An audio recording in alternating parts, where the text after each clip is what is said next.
अस्सलाम वालेकुम students, welcome to my channel. आज हम EDUA 430 का नेक्स्ट लेक्चर स्टार्ट करने लगे हैं और इस लेक्चर में हम तीन लेसन्स को कंबाइन करेंगे। लेसन नंबर 33, लेसन नंबर 34 और लेसन नंबर 35। ठीक है, तो चलिए स्टार्ट करते हैं लेसन 33 के साथ, importance of family engagement for 21st century learning.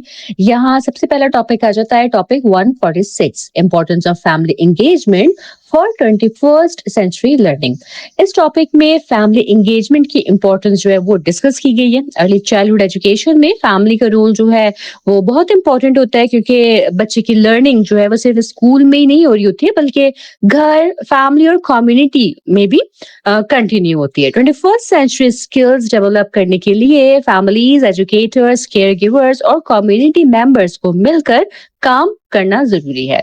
जब फैमिली, स्कूल और कम्युनिटी एक टीम की तरह काम करते हैं तो बच्चा एकेडमिकली, बिहेवियरली और सोशली बेटर परफॉर्म करता है। इसका मतलब ये है कि बच्चे की लर्निंग का एनवायरनमेंट जो है वो सिर्फ क्लासरूम तक लिमिटेड नहीं रहता, बल्कि होम, स्कूल, कम्युनिटी कनेक्शन के थ्रू स्ट्रॉन्ग होता है। फैमिली एंगेजमेंट को अर्ली लर्निंग प्रोग्राम्स का इंटीग्रल पार्ट बनाना चाहिए। पॉलिसी मेकर्स और एजुकेशनल इंस्टीट्यूशंस को फैमिली एंगेजमेंट को ऑप्शनल एक्टिविटी नहीं समझना चाहिए। ये नहीं होना चाहिए कि पेरेंट्स को सिर्फ एनुअल मीटिंग या रिजल्ट डे पर इन्वॉल्व किया जाए। इंस्टेड पेरेंट्स को regular communication, learning support, feedback, workshops और एक्टिविटीज के थ्रू बच्चे की लर्निंग जर्नी का पार्ट बनाना चाहिए। अगर फैमिली एंगेजमेंट प्रॉपरली स्ट्रक्चर्ड हो तो बच्चे के 21st सेंचुरी स्किल्स जैसे communication, collaboration, self confidence, problem solving और सोशल बिहेवियर ज्यादा इफेक्टिवली डेवलप होते हैं। यूजुअली पेरेंट्स ये सोचते हैं कि बच्चे ने कितना लर्न किया, अल्फाबेट्स या नंबर्स याद हुए या नहीं, राइटिंग उसको प्रॉपरली आ गई है करनी, या बच्चा बेंचमार्क तक पहुंच रहा है या नहीं। ये क्वेश्चंस इंपॉर्टेंट है, लेकिन 21st सेंचुरी लर्निंग में पेरेंट्स को ये भी पूछना चाहिए कि बच्चा कैसे लर्न कर रहा है। फॉर एग्जाम्पल, बच्चा लर्निंग प्रोसेस में एंगेज है या नहीं, वो क्वेश्चंस वगैरह पूछता है क्लास में या नहीं, वो दोस्तों के साथ कैसा रहता है, कोलैबोरेट करता है, उनके साथ इंटरेक्ट करता है या आइसोलेटेड रहता है। ठीक है, या बच्चा जो है वो प्रॉब्लम सॉल्व कर रहा है या नहीं, और उसे लर्निंग एक्टिविटीज जो है वो इंटरेस्टिंग लग रही हैं या नहीं। इन सवालों से क्या है कि पेरेंट्स सिर्फ रिजल्ट पर फोकस नहीं करते, बल्कि प्रोसेस ऑफ लर्निंग को भी समझते हैं। ठीक है, अच्छी फैमिली एंगेजमेंट प्रोग्राम्स इक्विटेबल और एक्सेसिबल होने चाहिए। इक्विटेबल का मतलब है कि हर टाइप के पेरेंट्स को इक्वल अपॉर्चुनिटी मिले, चाहे वो एजुकेटेड हो या लेस एजुकेटेड, अर्बन बैकग्राउंड से हो या रूरल बैकग्राउंड से, डिफरेंट लैंग्वेज या कल्चर से बिलोंग करते हो। ठीक है, तो सबको इक्वली अपॉर्चुनिटी मिलनी चाहिए। एक्सेसिबल का मतलब ये है कि प्रोग्राम्स ऐसे डिजाइन हो कि पेरेंट्स इजीली पार्टिसिपेट कर सके। मीटिंग्स में सिंपल टर्मिनोलॉजी यूज करनी चाहिए। अगर teacher complicated educational terms use करेगा तो पेरेंट्स कंफ्यूज्ड फील करेंगे। ठीक है, इसलिए टीचर को सिंपल, क्लियर और रिस्पेक्टफुल लैंग्वेज यूज करनी चाहिए ताकि पेरेंट्स बच्चे की लर्निंग को प्रॉपरली समझ सके। एजुकेटर्स को फैमिलीज के साथ सिर्फ शेड्यूल्ड कॉन्फ्रेंसेस पर कम्युनिकेट ही नहीं करना, बल्कि रेगुलर और मीनिंगफुल कम्युनिकेशन जो है वो भी बहुत जरूरी है। टीचर पेरेंट्स को बच्चे की इंटरेस्ट, एक्टिविटीज, बिहेवियर, प्रोग्रेस और होम एक्टिविटीज के सजेशंस जो हैं वो शेयर कर सकते हैं। जैसे टीचर पेरेंट को बता सकता है कि बच्चा ब्लॉग्स में इंटरेस्ट ले रहा है, या ड्राइंग में क्रिएटिव आइडियाज शो कर रहा है, या ग्रुप प्ले में कोऑपरेशन इंप्रूव कर रहा है। ठीक है, टीचर बच्चे के काम की जो इमेजेस वगैरह हैं वो भी पेरेंट्स के साथ जो है वो शेयर कर सकता है। इस तरह क्या होगा कि पेरेंट्स को बच्चे की लर्निंग जर्नी का जो रियल पिक्चर है वो मिलती रहेगी। ठीक है, फैमिली एंगेजमेंट ना सिर्फ स्कूल तक ही लिमिटेड नहीं होनी चाहिए। कम्युनिटी प्रोग्राम्स, क्लब्स और इनफॉर्मल लर्निंग एनवायरनमेंट्स को भी पेरेंट्स और केयर गिवर्स को थॉटफुली इन्वॉल्व करना चाहिए। Community learning centers, libraries, activity clubs, health programs, storytelling sessions और cultural events बच्चे की लर्निंग को सपोर्ट करते हैं। जब पेरेंट्स इन एक्टिविटीज का पार्ट बनते हैं तो बच्चे को ये मैसेज मिलता है कि लर्निंग जो है स्कूल के बाहर भी इम्पोर्टेंट है। ये कनेक्शंस बच्चे की सक्सेस पर स्कूल के अंदर और स्कूल के बाहर दोनों जगह स्ट्रॉन्ग इम्पैक्ट डालता है। Great family engagement programmes doable होने चाहिए। डूएबल का मतलब है कि प्रोग्राम प्रैक्टिकल, मैनेजेबल और रियलिस्टिक हो। अगर प्रोग्राम बहुत आइडियलिस्टिक हो, पेरेंट्स के शेड्यूल के मुताबिक ना हो, रिसोर्सेज ज्यादा डिमांड करता हो या कंडक्ट करना डिफिकल्ट हो, तो फैमिली एंगेजमेंट यहाँ पर वीक हो जाती है। टीचर और स्कूल को ऐसे प्रोग्राम्स प्लान करने चाहिए जो स्मूथ, सिंपल और पेरेंट्स के लिए इजी पार्टिसिपेशन वाले हों, जैसे शॉर्ट पेरेंट एक्टिविटी या सिंपल होमवर्क टास्क या फिर ऑनलाइन अपडेट, वीकेंड वर्कशॉप या फैमिली गेम एक्टिविटी। ये जो है ये ज्यादा प्रैक्टिकल हो सकते हैं। ठीक है जी, इसके बाद आगे बढ़ते हैं टॉपिक 147 की तरफ, और इधर भी हम फैमिली एंगेजमेंट जो है 21st सेंचुरी लर्निंग के लिए उसी को ही कंटिन्यू करते हैं। यहाँ जो है आ जाता है inclusive and diversity respecting programme. Family engagement programmes inclusive होने चाहिए और कम्युनिटी के अंदर डाइवर्सिटी का रिस्पेक्ट करना चाहिए। हर कम्युनिटी में फैमिलीज के language, culture, religion, social background, education level और लाइफस्टाइल जो है वो डिफरेंट हो सकता है। स्कूल को प्रोग्राम डिजाइन करते वक्त इन डिफरेंसेस का ख्याल रखना चाहिए। अगर पेरेंट्स डाइवर्स बैकग्राउंड से आ रहे हैं तो उनकी नीड्स, लैंग्वेज और कंफर्ट लेवल को एड्रेस करना जरूरी है। इंक्लूसिव फैमिली एंगेजमेंट बच्चे को भी डाइवर्सिटी रिस्पेक्ट करना सिखाती है। ठीक है, strategies to connect with families के साथ कनेक्ट करने के लिए डिफरेंट स्ट्रेटेजीज यूज की जाती हैं। अगर लैंग्वेज बैरियर हो तो इंटरप्रेटर जो होता है उसे यूज किया जा सकता है। कल्चरल इवेंट्स ऑर्गेनाइज किए जा सकते हैं जहां डिफरेंट कल्चर्स को रिप्रेजेंटेशन मिले। बायलैंग्वेज मटेरियल्स प्रोवाइड किए जा सकते हैं ताकि पेरेंट्स इंफॉर्मेशन इजीली अंडरस्टैंड कर सके। Online translators, messaging apps, voice note, simple videos और पेरेंट गाइड्स भी कम्युनिकेशन को इजी बनाते हैं। ये स्ट्रेटजीज स्पेशली तब इम्पोर्टेंट होती हैं जब पेरेंट्स का सोशो कल्चरल या लिंग्विस्टिक बैकग्राउंड टीचर से डिफरेंट हो। ठीक है, कल्चरल रिस्पॉन्सिव फैमिली एंगेजमेंट की तरफ बढ़ते हैं। तो great family engagement programmes culturally responsive होने चाहिए। कल्चरली रिस्पॉन्सिव का मतलब ये है कि प्रोग्राम डिफरेंट कल्चर्स को इग्नोर ना करें बल्कि रिस्पेक्ट और रिप्रेजेंटेशन देते हैं।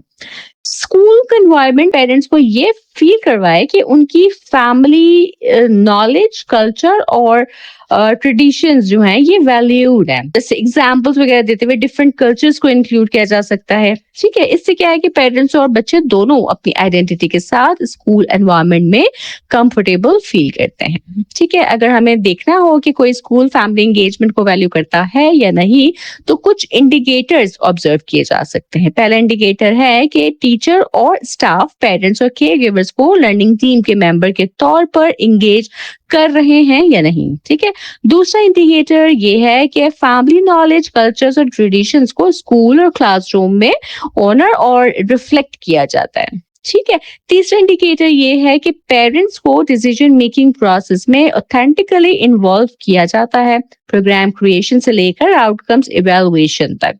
सही है।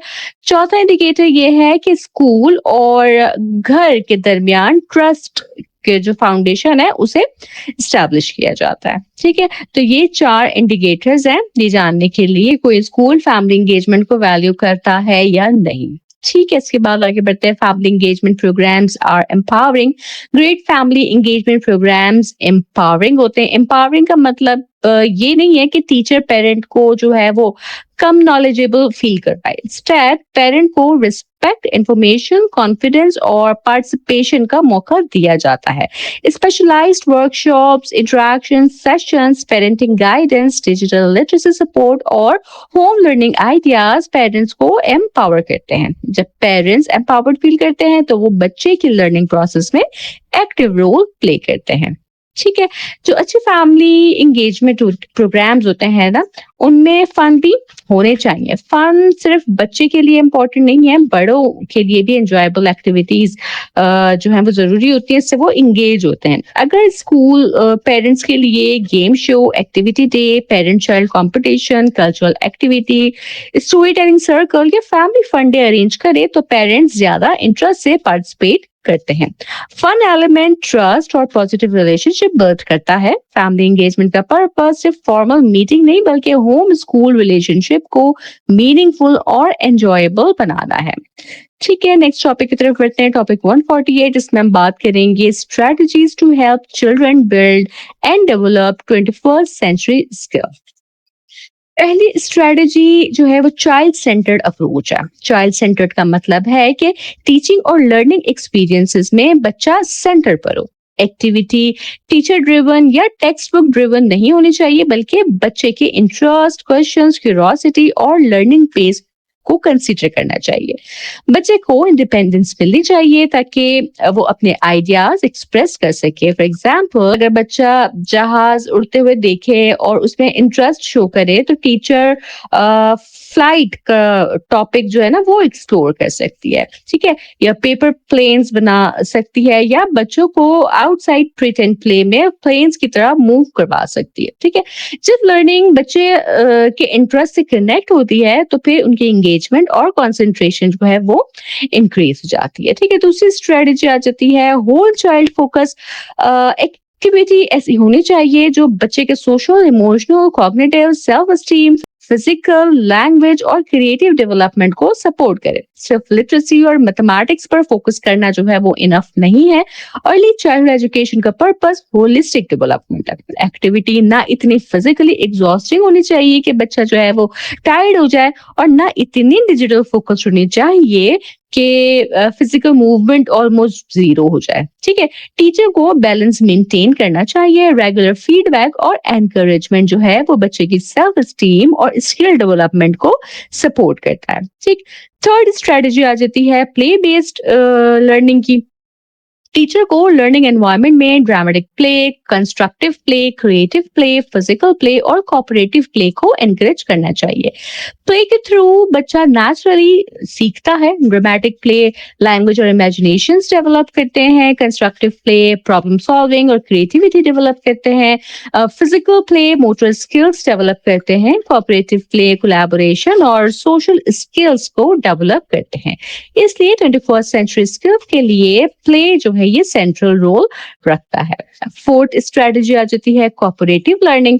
बच्चे को ऐसी अपॉर्चुनिटीज मिलनी चाहिए जहां वो एक दूसरे के साथ खेल के और इंटरैक्ट करके जो है सीखे। Dramatic play, puppet play, rule based games, group puzzles और शेयर्ड प्रोजेक्ट्स कोऑपरेशन लर्निंग की एग्जांपल है। टीचर को एक्टिविटीज डिजाइन करनी चाहिए जहां बच्चा मिलकर प्रॉब्लम सॉल्व करे और इनोवेशन शो करे। कोऑपरेशन लर्निंग से कम्युनिकेशन, कोलैबोरेशन, प्रॉब्लम सॉल्विंग और सोशल स्किल्स जो हैं ये डेवलप होती हैं। फिफ्थ स्ट्रेटजी आ जाती है ब्लेंडेड अप्रोच। ब्लेंडेड अप्रोच में ऑनलाइन प्ले और हैंड्स ऑन प्ले को कनेक्ट किया जाता है। बच्चे ऑनलाइन किसी कॉन्सेप्ट को एक्सप्लोर कर सकते हैं लेकिन उसके बाद हैंड्स ऑन एक्टिविटी जो है वो जरूर होनी चाहिए। जैसे अगर बच्चे ऑनलाइन ट्यूटोरियल देखते हैं कोई क्राफ्ट कैसे बनती है तो टीचर क्लास में मटेरियल्स प्रोवाइड करें और बच्चे जो हैं वो उस क्राफ्ट को खुद बनाएं। इस तरह ऑनलाइन लर्निंग बच्चे की फिजिकल एक्शन, क्रिएटिविटी और प्रैक्टिकल एक्सपीरियंस से कनेक्ट होती है। ये अप्रोच पर्सनलाइज्ड लर्निंग भी सपोर्ट करती है क्योंकि बच्चे अपनी पेस पर देखकर रिपीट और प्रैक्टिस कर सकते हैं। ठीक हो गया, नेक्स्ट टॉपिक की तरफ पढ़ते हैं। टॉपिक 149 और यहाँ पे भी हम इन्हीं स्ट्रैटेजीज को कंटिन्यू करते हैं। यहाँ हम बात करते हैं फ्लेक्सिबल एटीट्यूड की कि टीचर का एटीट्यूड फ्लेक्सिबल होना चाहिए।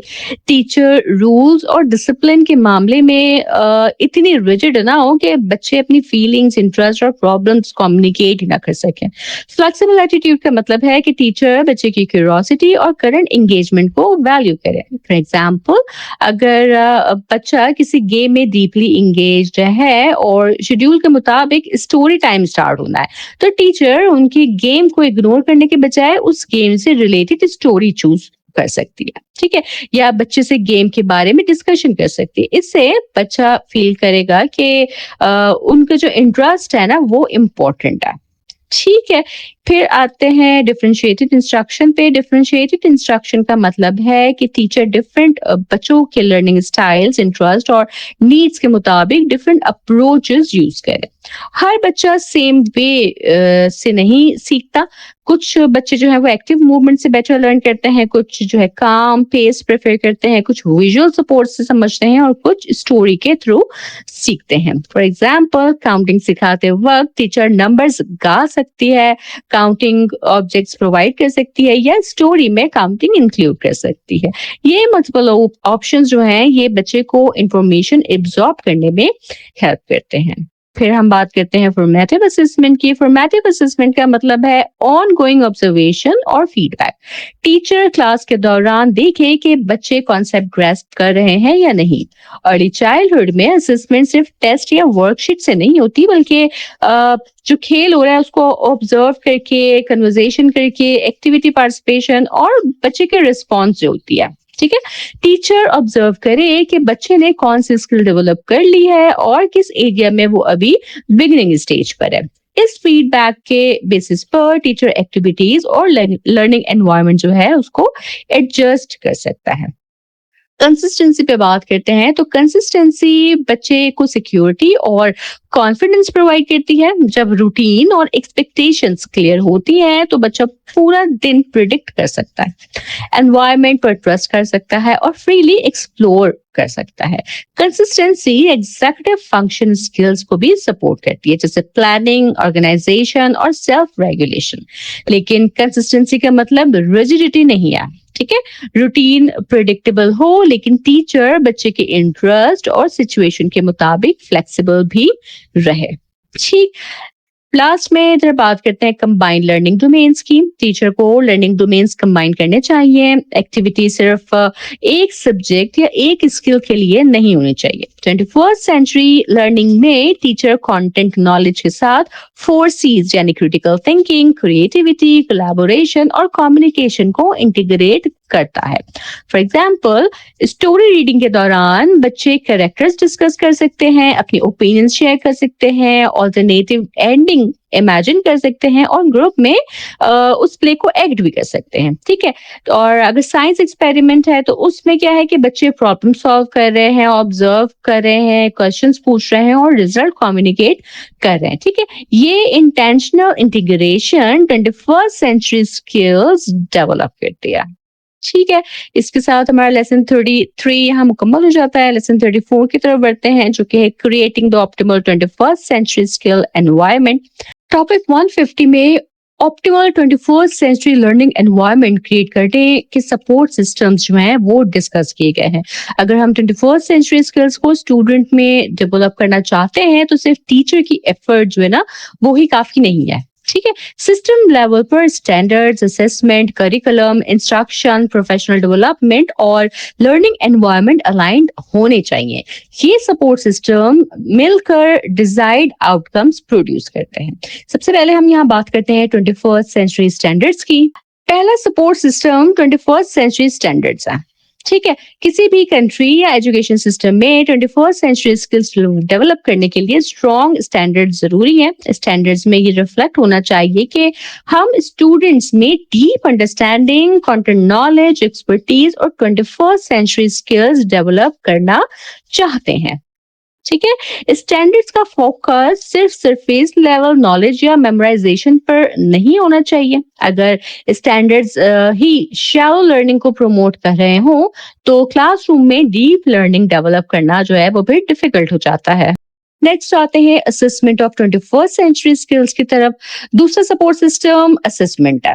पाकिस्तान के कॉन्टेक्स्ट में ये बहुत इंपॉर्टेंट पॉइंट है। अगर हम कहते हैं कि 21st सेंचुरी स्किल्स डेवलप करनी है लेकिन assessment system memorisation, rote learning और शैलो नॉलेज को एसेस करे तो क्लासरूम प्रैक्टिस चेंज नहीं होगी। ठीक है, असेसमेंट को critical thinking, creativity, collaboration, communication, problem solving और डीप अंडरस्टैंडिंग को मेजर करना चाहिए। इफेक्टिव असेसमेंट सिस्टम के बिना 21st century learning environment create करना जो है वो फिर मुश्किल काम है। ठीक है, थर्ड सपोर्ट सिस्टम जो है वो आ जाता है करिकुलम और इंस्ट्रक्शन का। करिकुलम में 21st सेंचुरी स्किल्स लिखना इनफ नहीं है, इम्पोर्टेंट ये है कि वो स्किल्स क्लासरूम में प्रैक्टिकली इम्प्लीमेंट भी हो। अगर करिकुलम पेपर पर मॉडर्न है लेकिन टीचिंग मेथड जो है वो ओल्ड मेमोराइजेशन बेस्ड है, तो स्टूडेंट्स जो है वो 21st सेंचुरी स्किल्स डेवलप नहीं कर पाएंगे। लेसन्स और टीचिंग एक्टिविटीज ऐसी डिजाइन होनी चाहिए जहां inquiry, problem based learning, higher order thinking और सपोर्टिव टेक्नोलॉजीज इंटीग्रेट हो।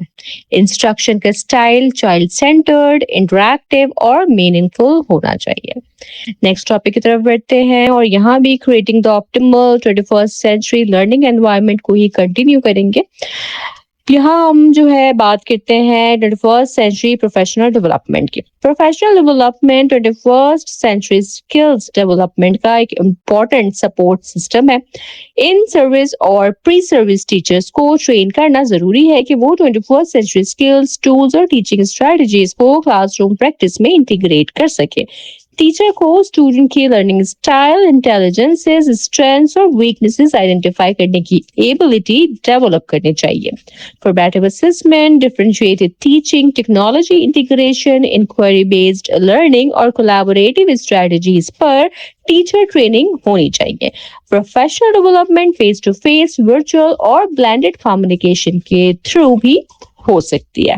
ठीक है, नेक्स्ट हम बात करते हैं 21st सेंचुरी लर्निंग एनवायरनमेंट की। 21st सेंचुरी लर्निंग एनवायरनमेंट में लर्निंग प्रैक्टिसेस, ह्यूमन सपोर्ट और फिजिकल एनवायरनमेंट सब इंक्लूड होते हैं। ऐसा एनवायरनमेंट टीचिंग और learning of 21st century skills outcomes को सपोर्ट करता है। प्रोफेशनल लर्निंग कम्युनिटीज भी इंपॉर्टेंट है जहां एजुकेटर्स कोलैबोरेट करते हैं, बेस्ट प्रैक्टिसेस शेयर करते हैं और क्लासरूम प्रैक्टिस इंप्रूव करते हैं। ठीक है, स्टूडेंट्स को रियल वर्ल्ड रेलेवेंट कॉन्टेक्स्ट में लर्न करने की जो अपॉर्चुनिटी है ना वो मिलनी चाहिए, जैसे प्रोजेक्ट बेस्ड लर्निंग या अप्लाइड वर्क। साथ ही क्वालिटी लर्निंग टूल्स, टेक्नोलॉजीज और रिसोर्सेज तक इक्विटेबल एक्सेस जो है ये भी जरूरी है। फिर हम बात करते हैं compulsory factors for optimal 21st century environment की।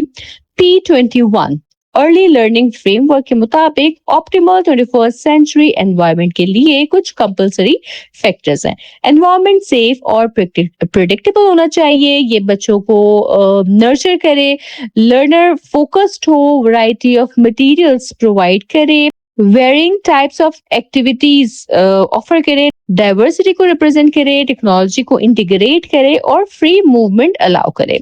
ये फैक्टर्स अर्ली चाइल्डहुड क्लासरूम के लिए बहुत इंपॉर्टेंट है क्योंकि बच्चा सेफ, फ्लेक्सिबल और रिसोर्सफुल एनवायरनमेंट में ही एक्सप्लोर, कम्युनिकेट, क्रिएट और कोलैबोरेट कर सकता है। नेक्स्ट टॉपिक है हमारे पास 152 जो कि है 21st सेंचुरी लर्निंग एनवायरनमेंट। इसमें सिनेरियो एनालिसिस पे हम बात करेंगे। क्रिएटिविटी और इनोवेशन अर्ली चाइल्डहुड क्लासरूम में तब ऑब्जर्व होते हैं जब बच्चा variety of media creative activities में यूज करता है। टॉडलर या अर्ली प्री स्कूल बच्चे जो है वो फिंगर पेंट, पेपर, ब्लॉक्स और ट्यूब सेलेक्ट करके उन्हें कंबाइन कर सकते हैं। ठीक है, प्री स्कूल या प्री किंडरगार्टन के जो बच्चे हैं वो डिफरेंट मीडिया यूज करके सिंपल ड्राइंग से स्टोरी बता सकते हैं। किंडरगार्टन बच्चे जो हैं वो स्पेसिफिक मीडिया सिलेक्ट करके प्रॉब्लम सॉल्व कर सकते हैं। इसका मतलब है कि बच्चा सिर्फ इंस्ट्रक्शन फॉलो नहीं कर रहा बल्कि अपनी क्रिएटिविटी और इनोवेशन जो है उसको यूज कर रहा है। क्रिएटिविटी का दूसरा एग्जांपल ये है कि बच्चा क्रिएटिव प्रोजेक्ट्स में अपने आइडियाज ऐड करता है। टॉडलर या अर्ली प्री स्कूल के जो बच्चे होते हैं वो प्रोजेक्ट में ऐसे आइटम्स ऐड कर सकते हैं जो दूसरे बच्चे यूज नहीं कर रहे। प्री स्कूल जो चिल्ड्रंस हैं वो ड्राइंग या ब्लॉक बिल्डिंग में यूनिक फीचर्स ऐड कर सकते हैं। किंडरगार्टन वाले जो स्टूडेंट्स हैं वो मटेरियल्स को कंबाइन करके न्यू स्ट्रक्चर या गेम क्रिएट कर सकते हैं। टीचर को बच्चे के एक्सपेरिमेंटेशन को डिस्करेज नहीं करना चाहिए। अगर बच्चा क्ले में बीड्स मिक्स कर रहा है तो उसे तुमने ये क्ले खराब कर दी इस तरह से कहने के बजाय टीचर को ऑब्जर्व करना चाहिए कि बच्चा क्रिएटिव थिंकिंग और मटेरियल कॉम्बिनेशन एक्सप्लोर कर रहा है। ठीक है। Critical thinking and problem solving जो है वो तब डेवलप होती है जब बच्चा सिंपल प्रॉब्लम्स को सॉल्यूशन ढूंढे उन प्रॉब्लम्स के। फॉर एग्जांपल कि अगर रूम का पाथ ब्लॉक्ड हो तो टॉडलर ऑल्टरनेट रूट जो है वो ट्राई कर सकते हैं। ये सिंपल प्रॉब्लम सॉल्विंग टेक्निक है। सही है। अगर बच्चा डिफरेंट टॉयज और मटेरियल्स में से क्रिएटिविटी चूज करता है या प्री स्कूल बच्चा स्पेसिफिक मटेरियल्स मांगता है ताकि वो एक्टिविटी कंप्लीट कर सके, तो ये भी क्रिटिकल थिंकिंग और डिसीजन मेकिंग का साइन है। सही है। टीचर को बच्चे से रीजनिंग पूछनी चाहिए ताकि थिंकिंग प्रोसेस जो है वो विजिबल हो। फिर आती है कम्युनिकेशन। कम्युनिकेशन स्किल क्लासरूम में तब ऑब्जर्व होती है जब बच्चा अपने आइडियाज वर्बली एक्सप्रेस करता है। टॉडलर प्रेजेंट मोमेंट डिस्क्राइब कर सकते हैं कि अभी क्या हो रहा है। प्री स्कूल वाले जो बच्चे होते हैं वो बताते हैं कि वो क्या बना रहे हैं या क्या टास्क किस तरह से कंप्लीट कर रहे हैं। ठीक है। किंडरगार्टन वाले जो बच्चे होते हैं वो अपना पास्ट प्रेजेंट और फ्यूचर एक्सपीरियंस जो है वो कॉन्फिडेंटली डिस्क्राइब कर सकते हैं। कम्युनिकेशन का दूसरा एग्जाम्पल डायरेक्शंस को अटेंटिवली सुनना है, उन्हें समझना है। अगर स्कैवेंजर हंट एक्टिविटी हो तो बच्चे क्लूज समझते हैं, पीयर्स के साथ डिस्कस करते हैं, क्वेश्चंस पूछते हैं और अपने आइडियाज जो है वो शेयर करते हैं। ये कम्युनिकेशन डेवलपमेंट का स्ट्रॉन्ग एग्जाम्पल है। आगे टॉपिक 150 की तरफ बढ़ते हैं और यहाँ भी सिनेरियो एनालिसिस में लर्निंग एंड इनोवेशन स्किल्स को ही कंटिन्यू किया जा रहा है। इधर हम बात करते हैं कोलैबोरेशन की और इसमें पहले कोलैबोरेशन का जो पहला एग्जांपल आता है वो ये है कि बच्चा छोटे और बड़े ग्रुप्स में दूसरे बच्चों के साथ खेलता है। टॉडलर या अर्ली प्री स्कूल के जो बच्चे होते हैं वो पजल्स मिलकर कंप्लीट कर लेते हैं। ठीक है। कोलैबोरेशन में आ जाता है ये। प्री स्कूल या प्री किंडरगार्टन के जो बच्चे हैं वो पर्सनल और शेयर्ड ग्रुप एक्सपीरियंस से आइडियाज और इंफॉर्मेशन शेयर करते हैं। किंडरगार्टन बच्चे दूसरे बच्चों के साथ टास्क या प्रोजेक्ट कंप्लीट कर लेते हैं, जैसे फेमिलियर स्टोरी पर कोई प्ले परफॉर्म करना। ठीक है। इससे बच्चा जो है वो कोलैबोरेशन, कम्युनिकेशन, पेशेंस और शेयर्ड रिस्पॉन्सिबिलिटीज सीखता है। कोलैबोरेशन में फिर आ जाता है क्लासरूम प्रोसीजर और गेम रूल्स को फॉलो करना। ठीक है। टॉडलर एक्टिविटी ट्रांजिशन करना सीखते हैं। प्री स्कूल बच्चे जो हैं वो रूल्स फॉलो करते हुए गेम्स खेलते हैं। किंडरगार्टन बच्चे जो होते हैं वो दोस्तों के साथ मिलकर नए गेम्स और नए रूल्स जो हैं वो खुद बना सकते हैं। ये सिर्फ डिसिप्लिन नहीं बल्कि सोशल लर्निंग और कोलैबोरेटिव डिसीजन मेकिंग का पार्ट है। इससे बच्चा सोशल और फिजिकल स्किल्स दोनों डेवलप करता है। ठीक है। टॉपिक 153 में लाइफ एंड कैरियर स्किल्स भी स्टार्ट होती हैं। लाइफ एंड कैरियर स्किल्स में flexibility and adaptability, initiative and self direction, social and cross cultural skills, productivity and accountability और लीडरशिप एंड रिस्पॉन्सिबिलिटी शामिल है। अर्ली चाइल्डहुड में ये skills adult level career skills की तरह नहीं बल्कि सिंपल क्लासरूम बिहेवियर्स और प्ले एक्टिविटीज के थ्रू डेवलप होती है। फ्लेक्सिबिलिटी एंड एडेप्टेबिलिटी की बात करें तो इसके एग्जाम्पल जो है वो रोल चेंज और ट्रांजिशन से दिया गया है। प्रीटेंड प्ले में अगर बच्चे को रोल्स चेंज करने को कहा जाए तो टीचर ऑब्जर्व कर सकता है कि बच्चा कितनी इजीली दूसरे पर्सपेक्टिव में एंटर करता है। कुछ बच्चे स्पेसिफिक रोल पसंद करते हैं जैसे प्रिंसेस या हीरो का, और रोल चेंज करना उनके लिए डिफिकल्ट हो सकता है। टीचर की गाइडेंस से बच्चा फ्लेक्सिबिलिटी डेवलप करता है। दूसरा एग्जाम्पल ट्रांजिशन है। अगर आउटडोर प्ले टाइम किसी विजिटर की वजह से शॉर्ट हो जाए तो स्टूडेंट्स का रिस्पॉन्स शो करता है कि वो चेंज को कैसे हैंडल कर रहा है। ठीक है। ये फ्लेक्सिबिलिटी और एडेप्टेबिलिटी की एग्जाम्पल थी। फिर आते हैं इनिशिएटिव और सेल्फ डायरेक्शन की तरफ। इसका मतलब है कि बच्चा गोल्स अंडरस्टैंड करे, टास्क कंप्लीट होने पर सेटिस्फेक्शन शो करे और अपनी एक्टिविटी को सेल्फ डायरेक्टेड वे में प्रेशर करे। जब बच्चा टास्क कंप्लीट करके टीचर को बताता है कि मैंने काम कंप्लीट कर लिया तो ये इनिशिएटिव और सेल्फ डायरेक्शन का साइन है। ठीक है। जब बच्चा प्रोग्रेसिवली हार्डर एक्टिविटी सिलेक्ट करता है, मटेरियल्स कलेक्ट करता है, स्टेप्स प्लान करता है या अपना डिजायर्ड गोल डिस्क्राइब करता है तो वो अपनी लर्निंग में एक्टिव रोल ले रहा होता है। ठीक है, आगे बढ़ते हैं टॉपिक 154 की तरफ और यहाँ पे सिनेरियो एनालिसिस में ही हम सोशल और क्रॉस कल्चरल स्किल्स की एग्जांपल्स को देखेंगे। यहाँ सबसे पहले आ जाएगा develop self control. Social skill का जो पहला एग्जांपल है वो सेल्फ कंट्रोल है। बच्चे लाइन में वेट करते हैं, ट्रांजिशन के दौरान पेशेंस शो करते हैं और दूसरे बच्चों के काम कंप्लीट होने का वेट करते हैं या टर्न टेकिंग का वेट करते हैं।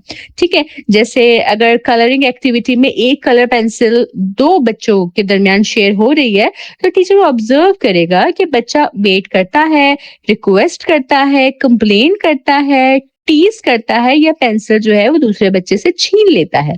ये बिहेवियर बच्चे के सोशल स्किल डेवलपमेंट को शो करता है। टीचर को पेशेंस, शेयरिंग और टर्न टेकिंग को गाइड करना चाहिए। ठीक है, दूसरा जो है understand consequence of behaviour.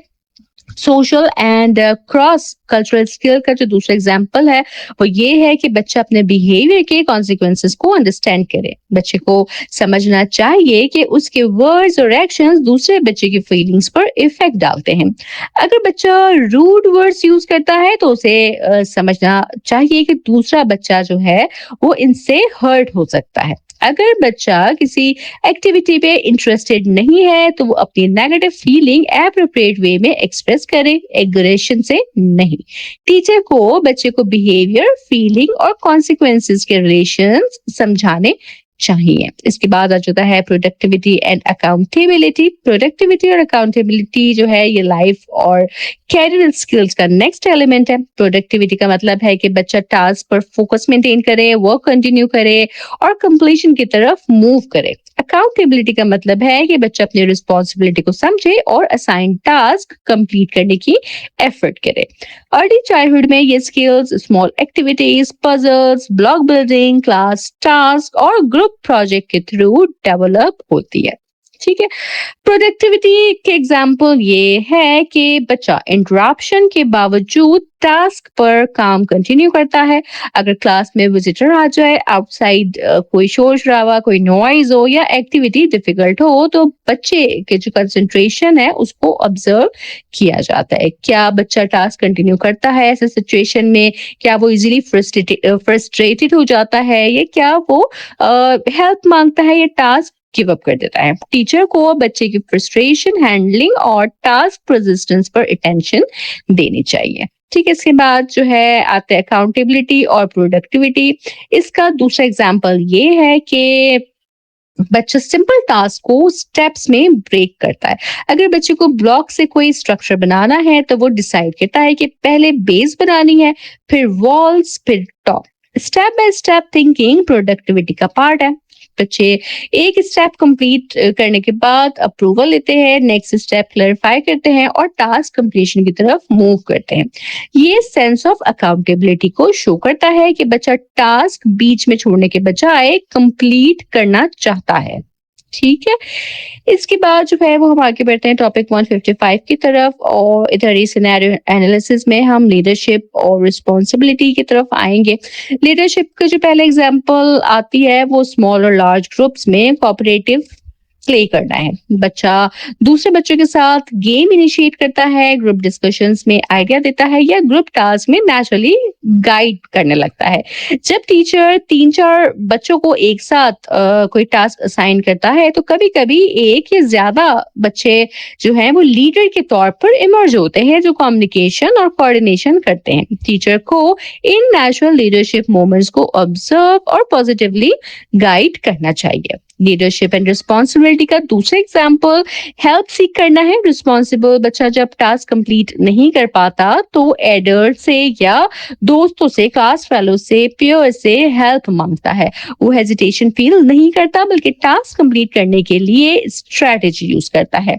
Help मांगना वीकनेस नहीं, रिस्पॉन्सिबल लर्निंग बिहेवियर है। इससे बच्चा कोलैबोरेशन, कम्युनिकेशन और अकाउंटेबिलिटी को डेवलप करता है। ठीक है, टॉपिक 155 में information, media and technology skills भी डिस्कस होती हैं, specially information literacy. Early childhood में इंफॉर्मेशन लिटरेसी का मतलब कॉम्प्लेक्स रिसर्च नहीं है बल्कि बेसिक अवेयरनेस है कि इंफॉर्मेशन कहाँ से आती है, डिवाइस इंफॉर्मेशन के लिए कैसे यूज होती है और रियल और मेक बिलीव में डिफरेंस कैसे समझा जाता है। ठीक है, इंफॉर्मेशन लिटरेसी का पहला एग्जाम्पल ये है कि बच्चा समझता है कि टैबलेट या कंप्यूटर इंफॉर्मेशन ऑब्टेन करने के लिए यूज होते हैं। बच्चा एडल्ट की सुपरविजन के साथ डिवाइस यूज करता है, रिक्वायर्ड ऐप या गेम लोकेट करना समझता है और ये भी ग्रेजुअली समझता है कि इंफॉर्मेशन सेंसिटिव हो सकती है। जैसे बच्चा देख सकता है कि जो मदर है वो फोन पर फ्रेंड से पिक्चर रिसीव करती है। टीचर को चिल्ड्रन को ये समझाना चाहिए कि डिवाइसेस से इंफॉर्मेशन मिलती है, लेकिन safe use, adult guidance, privacy और हार्मफुल कंटेंट से प्रोटेक्शन भी जरूरी है। इंफॉर्मेशन लिटरेसी का दूसरा एग्जाम्पल रियल और मेक बिलीव के दरमियान डिफरेंस समझना है। बच्चों को बताना जरूरी है कि हर इंफॉर्मेशन जो है वो रियल नहीं होती। एप्स या गेम्स में एनिमल्स जो बात कर रहे हैं वो सिर्फ एप्स या गेम्स तक ही है, लेकिन रियल लाइफ में जो एनिमल्स हैं वो हमारी इंसानों की जुबान नहीं बोल सकते हैं, हमारी तरह बात नहीं कर सकते। ठीक है, बच्चे को सिंपल फैक्ट और ओपिनियन का डिफरेंस भी ग्रेजुअली समझाना चाहिए। फैक्ट वो होता है जो सच पर मबनी है, जो ट्रू होता है, जबकि ओपिनियन किसी पर्सन का अपना व्यू होता है जो चेंज हो सकता है। ये फ्यूचर मीडिया लिटरेसी और क्रिटिकल थिंकिंग की फाउंडेशन है। इसके साथ ही हमारा लेक्चर 34 भी यहाँ मुकम्मल हो जाता है। लेक्चर 35 की तरफ बढ़ते हैं, जो कि है role of EC teacher in creating a 21st century learning environment. Teacher guided play use कर सकती है। Guided play child directed process होता है, जहाँ जो बड़ा है वो बच्चे के इंटरेस्ट पर बिल्ड करता है उस गेम को, उस प्ले को, और उस मोमेंट में लर्निंग गोल्स को इंटेंशनली एक्सटेंड करता है।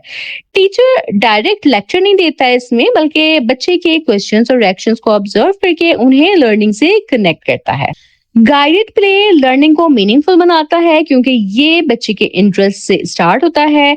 जब लर्निंग जो है वो बच्चे के लिए रेलेवेंट हो तो रिटेंशन बेटर होती है। बच्चे को ये फील नहीं होता कि वो फॉर्मल लेसन अटेंड कर रहा है, इंस्टेड वो एंजॉय करते हुए सीखता है। ठीक है, टीचर स्किलफुली बच्चे की क्यूरियोसिटी को यूज करके कॉन्सेप्ट्स इंट्रोड्यूस करता है। ये अप्रोच 21st सेंचुरी लर्निंग के लिए बहुत इफेक्टिव है, क्योंकि इसमें क्रिएटिविटी, इंक्वायरी, कम्युनिकेशन और प्रॉब्लम सॉल्विंग नेचुरली डेवलप होती है। ठीक है, इसके बाद बात करते हैं teacher can teach self regulation. Teacher self regulation भी टीच कर सकता है। सेल्फ रेगुलेशन का मतलब है बच्चा अपने बॉडी, इमोशंस, अटेंशन और बिहेवियर को कंट्रोल करना सीखे। अगर टीचर जो है वो बच्चे से कहे कि 2 मिनट बिल्कुल खामोशी से, बिल्कुल क्वाइटली खड़े रहो, तो वो शायद मूव करना स्टार्ट कर दे। लेकिन अगर टीचर इस एक्टिविटी को प्रिटेंड प्ले से कनेक्ट करे और कहे कि आप सोल्जर्स हैं जो किसी कासल को गार्ड कर रहे हैं, सोल्जर्स अटेंटिव होते हैं और मूवमेंट कम करते हैं, तो बच्चे रोल से रिलेट करके बेटर सेल्फ कंट्रोल शो करेंगे। ठीक है, इससे फोकस और सेल्फ रेगुलेशन इंप्रूव होती है। नेक्स्ट टॉपिक है टॉपिक 157, और यहाँ बात करते हैं रोल ऑफ ईसी टीचर। इसी को कंटिन्यू करेंगे। टीचर जो है वो रिस्पॉन्सिवली एक्टिविटीज डिजाइन करे। ठीक है, रिस्पॉन्सिव डिजाइन का मतलब ये है कि टीचर बच्चे की नीड, इंटरेस्ट, डेवलपमेंटल लेवल और रिस्पॉन्सेस के मुताबिक एक्टिविटीज को प्लान और मॉडिफाई करे। अगर बच्चा किसी टॉपिक में इंटरेस्ट शो कर रहा है तो टीचर उस इंटरेस्ट को लेसन से कनेक्ट करे। अगर बच्चा कंफ्यूज है तो टीचर एक्टिविटी सिंप्लीफाई करे। अगर बच्चा बोर हो रहा है तो टीचर न्यू मटेरियल या इंटरेक्शन को ऐड करे। Responsive teaching child centred learning को सपोर्ट करती है। ठीक है, टीचर स्ट्रक्चर्ड एक्टिविटीज डिजाइन करे जिसमें डेली शेड्यूल प्रिडिक्टेबल हो लेकिन फ्लेक्सिबल भी हो। प्रिडिक्टेबल रूटीन बच्चे को कंफर्ट और ट्रस्ट देते हैं। बच्चे को पता होता है कि अब सर्कल टाइम है, फिर प्ले टाइम है, फिर स्नैक टाइम है, फिर स्टोरी टाइम है। लेकिन फ्लेक्सिबिलिटी भी जरूरी है ताकि बच्चे अपने इंटरेस्ट को एक्सप्रेस कर सके और अनएक्सपेक्टेड लर्निंग अपॉर्चुनिटीज यूज हो सके। प्रेडिक्टेबिलिटी सिक्योरिटी देती है और फ्लेक्सिबिलिटी जो है ये क्रिएटिविटी और एक्सप्रेशन को सपोर्ट करती है। ठीक है, टीचर का इम्पोर्टेंट रोल जो है वो स्ट्रेस फ्री एनवायरनमेंट क्रिएट करना भी है। बच्चे को स्कूल में सेफ, कंफर्टेबल और वेलकम फील होना चाहिए। अगर बच्चा टीचर, स्टाफ, पनिशमेंट या नेगेटिव कॉन्सिक्वेंसेस से डर रहा है तो वो फ्रीली एक्सप्रेस नहीं कर सकेगा अपने आप को। ठीक है, अर्ली चाइल्डहुड स्कूल में बच्चे को घर से बाहर पहला फॉर्मल एक्सपीरियंस होता है उस बच्चे का, ठीक है। तो इसलिए एनवायरनमेंट पॉजिटिव और केयरिंग होना चाहिए। पेरेंट्स को ऑब्जर्व करना चाहिए कि बच्चा स्कूल जाने के लिए एक्साइटेड है या वो डर रहा है। पॉजिटिव एनवायरनमेंट का साइन ये है कि बच्चा स्कूल एंजॉय करता है, ठीक है। इसके बाद आते हैं include all areas of development. Teacher learning activities में all areas of development include करे, physical, cognitive, social, emotional, language and literacy और 21st सेंचुरी स्किल्स को भी। हर एक्टिविटी का एम होलिस्टिक डेवलपमेंट होना चाहिए। जैसे स्टोरी एक्टिविटी में लैंग्वेज भी डेवलप हो सकती है, इमोशनल अंडरस्टैंडिंग भी हो सकती है, सोशल डिस्कशन भी, क्रिएटिविटी भी और कम्युनिकेशन भी हो सकती है। टीचर को सिर्फ एकेडमिक कंटेंट नहीं, होल चाइल्ड डेवलपमेंट को टारगेट करना चाहिए। टीचर बच्चे को टास्क कंप्लीट करने के ऑल्टरनेटिव वे जो है वो शो करे।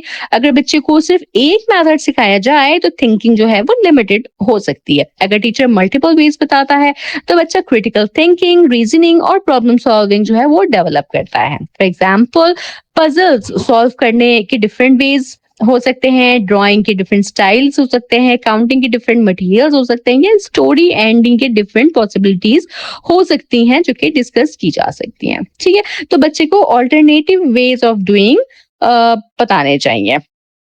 टीचर एक्टिविटीज में बच्चे के लिए चॉइसेस प्रोवाइड करे। बच्चे को ये फील होना चाहिए कि वो अपनी चॉइस से इंगेज हो सकता है, ठीक है। बच्चा अपने प्रेफरेंसेस चूज करे, चॉइस डिसीजन मेकिंग डेवलप करती है। जैसे घर में बच्चे को एज एप्रोप्रिएट लेवल पर अपने कपड़े चूज करने देना चाहिए, ठीक है। तो इससे डिसीजन मेकिंग को सपोर्ट मिलती है, ठीक है। वैसे क्लासरूम में चॉइसेस बच्चे के इंडिपेंडेंस और सेल्फ डायरेक्शन को डेवलप करती है, ठीक है। टीचर डिफरेंट थिंग्स के दरमियान कनेक्शन बना सकता है, जैसे टॉयज, स्टोरीज, ऑब्जेक्ट्स, पिक्चर या रियल लाइफ इवेंट्स को कनेक्ट करके बच्चे को रिलेशनशिप समझा सकता है। अगर बच्चा कार से इंटरेस्ट रखता है तो teacher wheels, shapes, movement, traffic rules और काउंटिंग को कनेक्ट कर सकता है, ठीक है।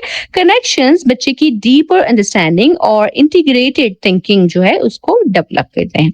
टीचर अनयूजुअल कंपैरिजन भी यूज कर सकता है, जैसे एलिफेंट और बलून, या एक आंट और ट्रक, क्लाउड और कॉटन, या ब्लॉक टावर और बिल्डिंग, ये कंपेयर करवा सकता है। इससे बच्चे डाइवर्जेंट और कन्वर्जेंट थिंकिंग यूज करते हैं। वो सिमिलैरिटीज और डिफरेंसेस ऑब्जर्व करते हैं। अनयूजुअल कंपैरिजन क्रिएटिविटी और क्रिटिकल थिंकिंग को स्टिमुलेट करती हैं, ठीक है। टीचर बच्चों को दूसरों के पॉइंट ऑफ व्यू से सोचना सिखाए। फॉर एग्जाम्पल, अगर स्टोरी में एक शेर और एक चींटी है तो टीचर पूछ सकता है कि स्टोरी चींटी की नजर से कैसी लगती है, ठीक है, या लायन को क्या फील हुआ होगा, इस तरह के कोई सवाल, ठीक है। या फिर ये कि अगर हम जो है वो अगर हम उनकी जगह होते, हम चींटी की जगह होते तो हम क्या करते, सही। इससे बच्चे पर्सपेक्टिव थिंकिंग, एम्पैथी और डिफरेंस ऑफ ओपिनियन टॉलरेट करना सीखते हैं। ये social and cross cultural skills और कम्युनिकेशन के लिए भी बहुत इंपॉर्टेंट है, ठीक है। नेक्स्ट आ जाता है टॉपिक 158। इसमें dos and don'ts of integrating computer into play space है, ठीक है। यानी कि डूज एंड डोंट्स हम यहाँ डिस्कस करेंगे। डूज में आ जाता है इंश्योर सेफ्टी। सबसे पहला डू ये है कि सेफ्टी इंश्योर करें। कंप्यूटर स्क्रीन, वायर्स, केबल्स और इक्विपमेंट सिक्योरली प्लेस्ड हो, केबल्स प्रॉपर्ली मैनेज्ड हो ताकि ट्रिपिंग हैजर्ड ना हो। Open port, speed wire, loose plugs या अनसेफ इलेक्ट्रिकल सेटअप अवॉइड करना चाहिए। अर्ली चाइल्डहुड चिल्ड्रन जो होते हैं वो छोटे होते हैं और उन्हें हैजर्ड्स का कंप्लीट अवेयरनेस नहीं होता, इसलिए टीचर को फिजिकल सेफ्टी पर स्पेशली अटेंशन देनी चाहिए। दूसरा डू आ जाता है इंक्लूसिविटी। प्ले स्पेस ऐसा होना चाहिए जो तमाम बच्चों के लिए एक्सेसिबल हो, चाहे उनकी एज, एबिलिटी या टेक्नोलॉजी फेमिलियरिटी डिफरेंट हो। Touch screen, motion sensor, controllers या डिफरेंट इंटरेक्शन मोड्स यूज किए जा सकते हैं ताकि डिफरेंट एबिलिटीज और प्रेफरेंसेस के जो बच्चे हैं वो इक्वली पार्टिसिपेट कर सके। इंक्लूसिव डिजाइन बच्चे को एक्सक्लूड नहीं करता बल्कि पार्टिसिपेशन का चांस देता है। नेक्स्ट आ जाता है कोलैबोरेशन एनकरेज करना। डिजिटल एक्टिविटीज ऐसी डिजाइन होनी चाहिए जहां बच्चे सोशल इंटरेक्शन और टीम वर्क कर सकें। Multiplayer games, interactive installations, shared digital puzzles, group storytelling या team based task, communication और cooperation जो है उसको डेवलप करते हैं। कंप्यूटर यूज आइसोलेटेड ना हो बल्कि सोशल लर्निंग का पार्ट हो। ठीक है। फोर्थ डू आ जाता है क्लियर इंस्ट्रक्शंस प्रोवाइड करना। बच्चों को कंप्यूटर या डिजिटल एलिमेंट्स यूज करने का तरीका सिंपल और अंडरस्टैंडेबल फॉर्म में बताना चाहिए। Visual cues, simple tutorials, picture instructions और डेमोन्स्ट्रेशन हेल्पफुल होते हैं यहाँ। अगर इंस्ट्रक्शन कंफ्यूजिंग हो तो बच्चे फ्रस्ट्रेट भी हो सकते हैं। क्लियर इंस्ट्रक्शन सेफ और मीनिंगफुल टेक्नोलॉजी यूज को सपोर्ट करते हैं। फिफ्थ डू आ जाता है वेरीड एक्सपीरियंसेस प्रोवाइड करना। प्ले स्पेस में डिफरेंट गेम्स और एक्टिविटीज हो ताकि डिफरेंट इंटरेस्ट और प्रेफरेंसेस एड्रेस हो सके। कॉम्पिटिटिव और कोऑपरेटिव दोनों एक्सपीरियंसेस इंक्लूड किए जा सकते हैं, लेकिन अर्ली चाइल्डहुड में ओपन एंडेड एक्सप्लोरेशन और क्रिएटिविटी को ज्यादा इंपॉर्टेंस देनी चाहिए। वैरायटी चिल्ड्रन को एंगेज रखती है और मल्टीपल स्किल्स जो हैं वो डेवलप होते हैं। सिक्स्थ डू आ जाता है लर्निंग फैसिलिटेट करना। कंप्यूटर एक्टिविटीज में एजुकेशनल एलिमेंट्स इंक्लूड हो, for example coding basics, problem solving games, STEAM concept, sorting, sequencing, storytelling, drawing या observation based activities fun और engaging way में present की जा सकती है। टेक्नोलॉजी का पर्पस सिर्फ एंटरटेनमेंट नहीं, लर्निंग को सपोर्ट करना होना चाहिए। ठीक है। सेवंथ डू आ जाता है रेगुलर मेंटेनेंस। कंप्यूटर और टेक्नोलॉजी गुड वर्किंग कंडीशन में होनी चाहिए। सॉफ्टवेयर अपडेट करना, हार्डवेयर इश्यूज चेक करना, इक्विपमेंट क्लीन करना और डिवाइसेस को प्रॉपरली मैनेज करना जरूरी है। अगर टेक्नोलॉजी फ्रिक्वेंटली मेल फंक्शन करे तो बच्चे का एक्सपीरियंस फ्रस्ट्रेट हो सकता है और टीचर का टाइम वेस्ट हो सकता है। ठीक है। टॉपिक 159 की तरफ बढ़ते हैं और यहाँ पे हम डोंट्स को डिस्कस करेंगे। तो पहला डोंट ये है कि सुपरविजन इग्नोर ना करें। बच्चे को कंप्यूटर प्ले स्पेस में अनअटेंड नहीं छोड़ना चाहिए। टीचर असिस्टेंट या किसी टाइप की सर्विलेंस जरूर होनी चाहिए। सुपरविजन इंश्योर करती है कि बच्चा टेक्नोलॉजी सेफली और रिस्पॉन्सिबली यूज कर रहा है। अगर सुपरविजन नहीं होगी तो unsafe use, harmful content access, equipment damage या कॉन्फ्लिक्ट हो सकता है। ठीक है। तो पहला डोंट था कि डोंट निग्लेक्ट सुपरविजन। ठीक है। दूसरा डोंट ये है कि कंट्रोल्स और इंटरफेसेस ओवर कॉम्प्लिकेटेड ना हो। ठीक है। Do not over complicate controls. Young बच्चे के लिए डिजिटल इंटरेक्शन इंट्यूटिव और इजी होना चाहिए।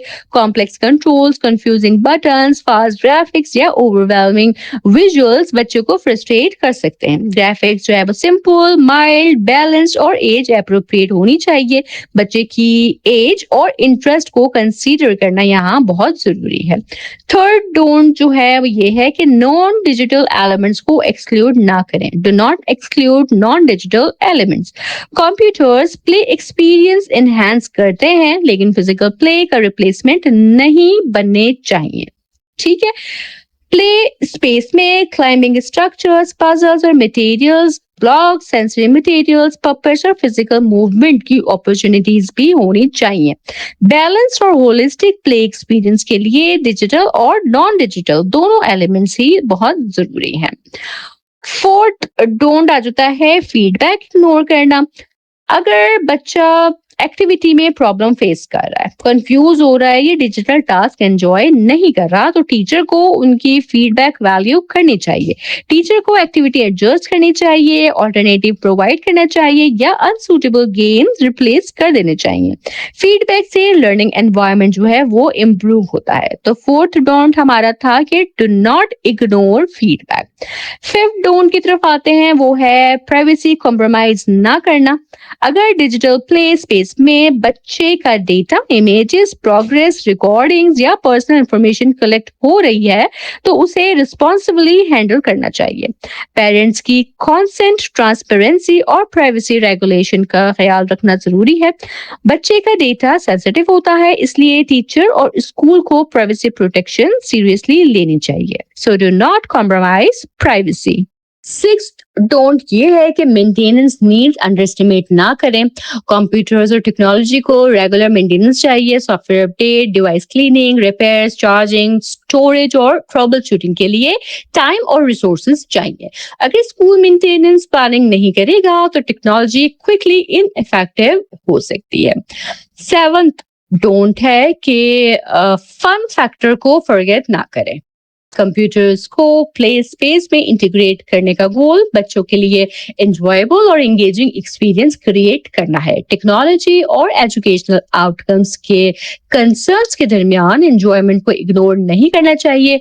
Early childhood learning fun play curiosity और एंगेजमेंट के थ्रू बेस्ट होती है, इसलिए टेक्नोलॉजी का यूज भी जॉयफुल, मीनिंगफुल और चाइल्ड फ्रेंडली होना चाहिए। So do not forget to have fun as well. ठीक है, तो ये 7 हमारे पास डोंट है इसके, और हमारे पास 7 ही डूज थे। ठीक है जी, तो इसके साथ ही हमारा ये लेक्चर यहाँ कंप्लीट होता है। थोड़ा लेंथी हो गया है लेकिन काफी डिटेल पे मैंने आपको ये तीनों लेसन्स एक्सप्लेन किए हैं एग्जाम पॉइंट ऑफ व्यू से। मेरा ख्याल है कि काफी कॉन्सेप्ट आपके क्लियर हो गए होंगे। अगर आपके फिर भी कोई सवाल हो या आप कोई फीडबैक देना चाहें तो कमेंट सेक्शन में जरूर बताइएगा। चैनल पर नए हैं तो सब्सक्राइब करना हरगिज ना भूलिएगा, और मेरे लेक्चर्स को अपने फेलो स्टूडेंट तक वर्चुअल यूनिवर्सिटी के डिफरेंट ग्रुप्स पे जरूर शेयर करें ताकि दूसरे स्टूडेंट भी इन लेक्चर से फायदा हासिल कर सके। मैं इंशाल्लाह ताला अपने नेक्स्ट वीडियो के साथ जल्द हाजिर होंगी। तब तक आप सब अपना बहुत ख्याल रखिएगा। अल्लाह हाफिज।